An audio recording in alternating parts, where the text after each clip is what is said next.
আজ রান্না করব সমুদ্রের মাছ। এই ছোট ছোট সমুদ্রের মাছগুলোর কি নাম তোমরা কি কেউ বলতে পারবে?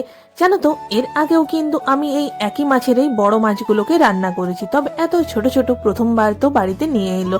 তবে এই মাছগুলোর টেস্ট কিরকম বা খেতে কিরকম লাগলো সেটা তো তোমাদের সাথে পরেই আমি শেয়ার করব। চলো মাছগুলোকে কিভাবে রান্না করছি সেটাই কিন্তু দেখিয়ে দিই। তার আগে বলি, এই মাছটার নাম হচ্ছে খয়রা মাছ। আর তোমরা যারা খয়রা মাছ খেয়েছো সকলেই কিন্তু জানো যে খয়রা মাছের টেস্ট কিন্তু অনেকটাই ইলিশ মাছের মতন। মানে এটা কিন্তু আমি ইলিশ মাছের মতনই সেইভাবেই কিন্তু রান্না করব। আমি তো এগুলোকে ভালোভাবে বেছে নিয়ে তো নুন হলুদ মাখিয়ে রেখেছিলাম, ভালো করে এগুলোকে ভেজে নিয়েছি। তারপর একটা পেস্ট করে রেখেছিলাম, এটার মধ্যে সরষে পোস্ত অল্প, টমেটো আর কাঁচা লঙ্কা বেটে রেখেছিলাম। তেলের মধ্যে অল্প পরিমাণে কালো জিরে ফোড়ন দিয়ে তো ওই বেটে রাখা মশলাটি পরিমাণ মতন হলুদ এবং নুন দিয়ে মশলাটাকে কিছুক্ষণ ভাজা ভাজা করে নিয়ে তেল ছাড়তে আরম্ভ করলেই জল দিয়ে দিয়েছি। ঝোলটা যখন ফুটে এসছে সেই মুহূর্তে মাছগুলোকে তো দিয়ে দিলাম। তারপর ওপর থেকে একটু পরিমাণে সরষের তেল, অনেকটা পরিমাণে ধনেপাতা কাঁচা লঙ্কা দিলে কিছুক্ষণ ফুটিয়ে নিলেই খয়রা মাছের সরষে পোস্ত ঝাল।